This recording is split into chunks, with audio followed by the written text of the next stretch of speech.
पेंटाफोल DSR capsule एक combination medicine है जिसका उपयोग पेट से जुड़ी हुई समस्या जैसे कि एसिड रिफ्लक्स यानी कि GERD, गैस्ट्राइटिस, एसिडिटी और हार्ट बर्न के इलाज में किया जाता है। यह दवा पेट में बनने वाले एक्सेसिव एसिड को नियंत्रित करती है और गैस या उल्टी जैसी परेशानियों को भी कम करती है।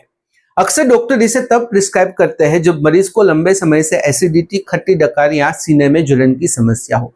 तो आइए इसके बारे में थोड़ा विस्तार से समझते हैं। सबसे पहले बात करते हैं कंपोजिशन यानी कि की इंग्रेडिएंट्स के बारे में।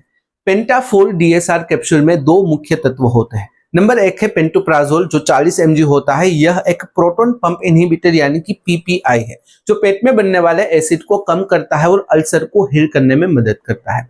दूसरा तत्व होता है डोमपेरिडोन 30 mg जो SR यानी कि सस्टेन रिलीज होता है। यह एक प्रोकाइनेटिक एजेंट है जो पेट और आंत की मूवमेंट को तेज करता है और उल्टी, मतली और ब्लोटिंग जैसी समस्याओं से राहत देता है। आइए बात करते हैं इस कैप्सूल के उपयोग और फायदों के बारे में।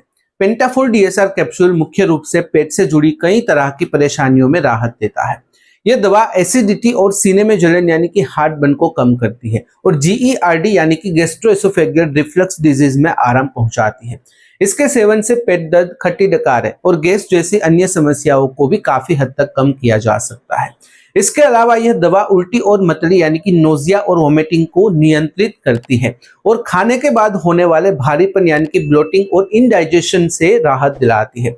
लंबे समय तक इस्तेमाल करने पर यह अल्सर की हीलिंग प्रोसेस को तेज करने में भी मदद करती है जिससे मरीज को लंबे समय तक आराम मिल सकता है, लेकिन डॉक्टर की निगरानी में ही इसका इस्तेमाल करना चाहिए। आइए बात करते हैं इसके डोजेस के बारे में। पेंटाफोल डीएसआर कैप्सूल आमतौर पर दिन में एक बार सुबह नाश्ते से पहले लिया जाता है ताकि इसका असर पूरे दिन बना रहे। दवा को हमेशा पानी के साथ पूरा निगलना चाहिए, इसे तोड़कर या चबाकर न ले क्योंकि इससे इसका असर कम हो सकता है। सही खुराक और कितने समय तक यह दवा लेनी है यह पूरी तरह से डॉक्टर की सलाह और मरीज की स्थिति पर निर्भर करता है। बहुत जरूरी है कि दवा को अचानक बीच में बंद न करें क्योंकि इससे लक्षण दोबारा और ज्यादा बढ़ सकते हैं। अगर बात करें कुछ साइड इफेक्ट्स के बारे में तो पेंटाफोल डीएसआर कैप्सूल लेने से कुछ सामान्य और अस्थायी साइड इफेक्ट्स हो सकते हैं। इसमें सिरदर्द यानी कि हेडेक, दस्त यानी कि डायरिया या कभी कभी कब्ज यानी कि कॉन्स्टिपेशन की समस्या देखी जा सकती है। कई बार लोगों को मुंह सूखना यानी कि ड्राई माउथ, पेट फूलना यानी कि ब्लोटिंग और चक्कर आना यानी कि डिजीनेस भी महसूस हो सकता है। ये आमतौर पर हल्के होते हैं और दवा बंद करने पर अपने आप ठीक हो जाते हैं, लेकिन अगर दवा लंबे समय तक ली जाए तो यह शरीर में विटामिन B12 की कमी या फिर कैल्शियम इम्बैलेंस जैसी समस्याएं पैदा कर सकती है। गंभीर मामलों में एलर्जिक रिएक्शन जैसे कि खुजली, रैशेस, सूजन, इसके साथ तेज धड़कन यानी कि पल्पिटेशन, सांस लेने में तकलीफ या फिर मसल्स क्रैम्प्स जैसे लक्षण भी महसूस हो सकते हैं। ऐसे लक्षण दिखने पर तुरंत दवा रोक दे और डॉक्टर से संपर्क करें। आइए बात कर लेते हैं कुछ प्रिकॉशंस और वार्निंग्स के बारे में। पेंटाफोल डीएसआर कैप्सूल का इस्तेमाल करने से पहले कुछ बातों का ध्यान रखना बहुत ही जरूरी होता है। गर्भवती और स्तनपान कराने वाली महिलाएं यह दवा बिना डॉक्टर की सलाह न लें। जिन मरीज को लीवर, किडनी या हार्ट डिजीज है या जिनमें प्रोलैक्टिन लेवल बढ़ने जैसी हार्मोनल समस्या है उन्हें इसका उपयोग बहुत ही सावधानी से करना चाहिए।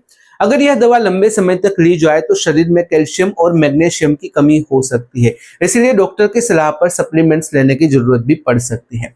यह दवा कभी कभी नींद और चक्कर ला सकती है, इसलिए दवा लेने के बाद गाड़ी चलाना या मशीनरी चलाना सुरक्षित नहीं है। साथ ही अल्कोहल और मसालेदार भोजन से परहेज करें क्योंकि ये एसिडिटी और गैस की समस्या को बढ़ा सकते हैं। और सबसे अहम, कभी भी इसे खुद से शुरू ना करें, हमेशा डॉक्टर के गाइडेंस में ही यह दवा लेनी चाहिए। तो यह थी जानकारी पेंटाफोल डीएसआर यानी कि पेंटोप्राजोल और डोमपेरिडोन कैप्सूल के बारे में। अगर इस वीडियो से रिलेटेड कोई भी सवाल है कमेंट में बेझिझक पूछ सकते हो। कमेंट में अगर आप अनकंफर्टेबल हो डायरेक्टली मुझे मेल कर सकते हो qa.hm@gmail.com पर।